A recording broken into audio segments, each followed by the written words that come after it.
علیکم ورحمۃ اللہ وبرکاتہ۔ اعوذ باللہ السمیع العلیم من الشیطان الرجیم من حمزہ ونفخہ ونفثہ بسم اللہ الرحمن الرحیم۔ ان الذین یحبون ان تشیع الفاحشۃ فی الذین آمنوا لهم عذاب علیم فی الدنیا والآخرہ واللہ یعلم وانتم لا تعلمون ولولا فضل اللہ علیکم ورحمتہ وان اللہ رؤوف الرحیم۔ بے شک وہ لوگ جو یہ چاہتے ہیں کہ ایمان والوں کے درمیان بے حیائی کو پھیلایا جائے، بے حیائی کی اشاعت ہو، ان کے لیے دنیا میں بھی دردناک عذاب ہے اور آخرت میں بھی، اور اس کے نتائج کو اللہ ہی بہتر جانتا ہے، تم نہیں جانتے۔ اور اگر تم لوگوں پر اللہ تبارک و تعالیٰ کا فضل اور اس کی رحمت شامل حال نہ ہوتی تو اس کے برے نتائج اور برے انجام تمہارے سامنے آ جاتے، اور اللہ تعالیٰ یقیناً بڑا مہربان اور نہایت رحم والا ہے۔ محترم سامعین کرام، سورۃ النور سورہ نمبر 24 اور اسی صورت سے آیت نمبر 19 اور 20، یہ دو آیتیں آپ کے سامنے تلاوت کی گئیں۔ بفضل اللہ، بعون اللہ، بتوفیق اللہ، آیتوں کا ترجمہ بھی آپ تمام کی خدمت میں پیش کیا گیا۔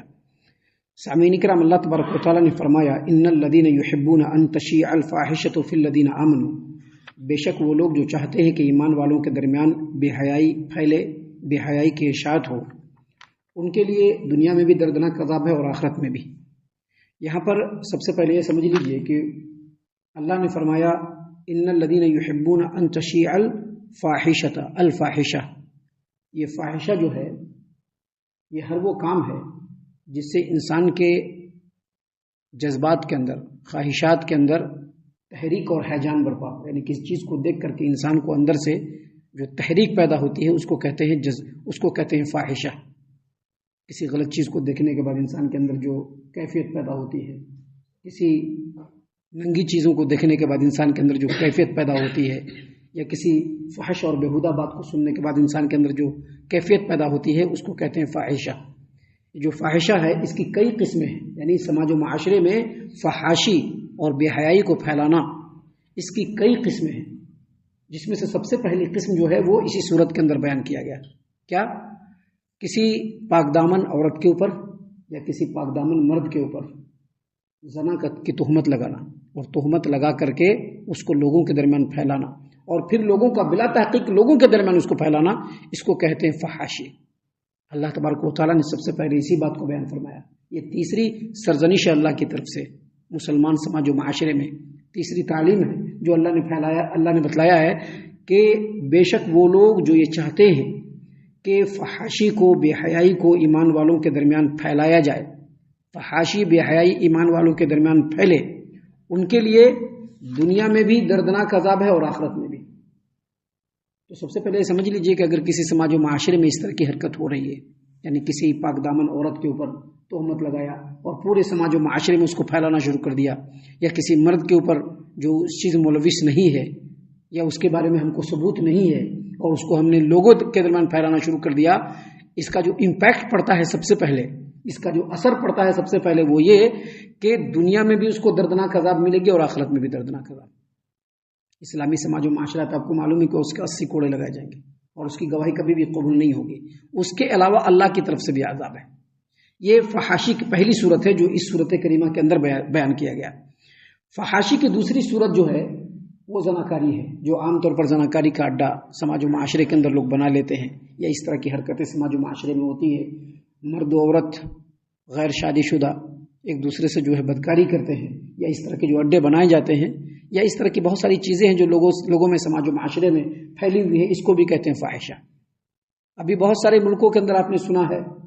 کہ گےازم کو جائز قرار دیا ہے، یعنی مرد سے جنسی خواہش پوری کرے اور عورت سے جنسی خواہش پوری کرے۔ یہ جو گےازم ہے جس کو ہم جنس پرستی کہتے ہیں، یہ بھی فحاشی پھیلانے کی ایک تیسری شکل ہے جس کو اس آیت کریمہ کے ضمن میں لایا جا سکتا ہے۔ فحاشی پھیلانے کی جو ایک چوتھی شکل ہے وہ یہ ہے کہ ایک آدمی اپنے بیوی کے ساتھ ملتا ہے، شوہر و بیوی ملتے ہیں، اب مرد ہے وہ اپنے دوستوں میں جا کر کے کیسے ملے، کس طرح سے ملے، کیا کیا، ان سب چیزوں کو بالکل بےہودگی کے ساتھ بیان کرنا شروع کر دے۔ یا پھر عورت جو ہے اپنے شوہر کے ساتھ جو ان کے پرائیویٹ معاملات ہے اس کو لوگوں کے سامنے بیان کرنا شروع کر دے، یہ بھی فحاشی پھیلانے کی ایک شکل ہے۔ آج کل سماج و معاشرے میں ہم لوگ غور و فکر کرتے ہیں تو فحاشی پھیلانے کی بہت ساری شکلیں ہیں۔ مثال کے طور پر تھیٹر اور سنیما گھر آپ نے دیکھا ہے، وہاں پر یہی سب کام ہو رہا ہے، بس دوسرا کوئی کام نہیں ہو رہا ہے۔ جو تھیٹر ہے اور سنیما گھر ہے یا جو فلمیں بن رہی ہیں اس کے پیچھے مقصد صرف فحاشی پھیلانے کا ہے۔ اس کے اندر اگرچہ کچھ اچھی باتوں کو ڈال دیتے ہیں لوگوں کو اپنی طرف اٹریکٹ کرنے کے لیے، لیکن جو فلمیں ہیں اور جو پکچرز ہیں اس کے پیچھے جو اصل چیز ہے وہ لوگوں کے درمیان فحاشی پھیلانا۔ اس کے لیے شہروں کے اندر تھیٹر کھولے جاتے ہیں، لوگوں کو اس میں جو ہے مدعو کیا جاتا ہے، اس کے لیے جو ہے ایڈورٹائز کیا جاتا ہے۔ اسی طرح سے ہوٹلوں کے جو پرائیویٹ رومز ہوتے ہیں یا اسی طرح سے جو ہے سروس کلب ہوتا ہے، یہ ساری کی ساری چیزیں جو ہے وہ سماج و معاشرے کے اندر فحاشی پھیلانے کا ہے۔ آپ نے دیکھا ہوگا بازار ہوتا ہے، بازار کے اندر دکان والے لوگ، کمپنی والے لوگ اپنے پروڈکٹ کو سیل کرنے کے لیے اور اپنی دکان کو اس کے سامان کو سیل کرنے کے لیے سیلز گرل رکھ لیتے ہیں۔ سیلز گرل، اس کا مقصد کیا ہوتا ہے کہ سیلز گرلز رہے گی تو اس سے متاثر ہو کر کے، اس سے اٹریکٹ ہو کر کے زیادہ کسٹمر ہمارے آئیں گے۔ یہ بھی فحاشی پھیلانے کا ایک بہترین اور لوگوں کا بنایا ہوا ایک بدترین طریقہ ہے۔ محترم سامعین کرام، فحاشی پھیلانے کے لیے آج کل آپ دیکھیں گے میوزک ہے، میوزک کے اندر بھدی بھدی باتیں ہیں۔ آپ دیکھیں گے اسی طرح سے فحاشی پھیلانے کے لیے بہت سارے میگزینس نکلتے ہیں، اس کے اندر عورتوں کی جو ہے اڑیاں تصویریں لگائی جاتی ہیں۔ تو یہ سارے فحاشی کے طریقے ہیں اور ان کے ذمہ دار وہ لوگ ہیں جو اس کے پیچھے ہیں، اور اس کے ذمہ دار سماج و معاشرے کے بھی ذمہ دار ہیں۔ اللہ تبارک و تعالیٰ نے یہاں پر جو بیان فرمایا ہے، ان الذین یحبون ان تشیع الفاحشۃ فی الذین آمنوا لهم عذاب علیم فی الدنیا والآخرہ، بے شک وہ لوگ جو یہ چاہتے ہیں کہ ایمان لانے والوں کے درمیان بے حیائی کی اشاعت و بے حیائی کو پھیلایا جائے، ان کے لیے دنیا میں بھی دردناک عذاب ہے اور آخرت میں بھی دردناک عذاب ہے۔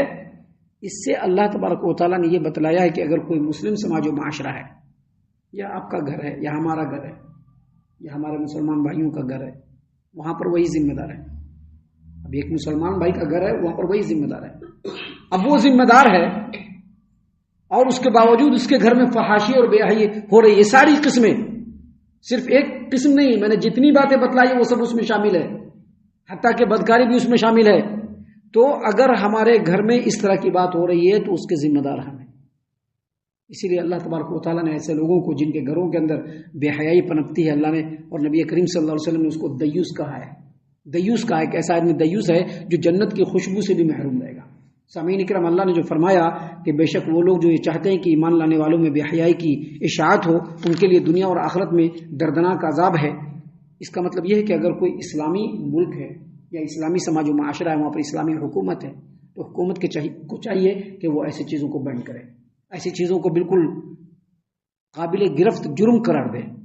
اور اپنے اہلکاروں کے ذریعے سے اگر اس طرح کا معاملہ ہو تو اس کو ختم کراوے، ایسے لوگوں کو اریسٹ کرایا جائے، کیونکہ ان لوگوں کا کام کیا ہے؟ سماج و معاشرے کے اندر بے حیائی اور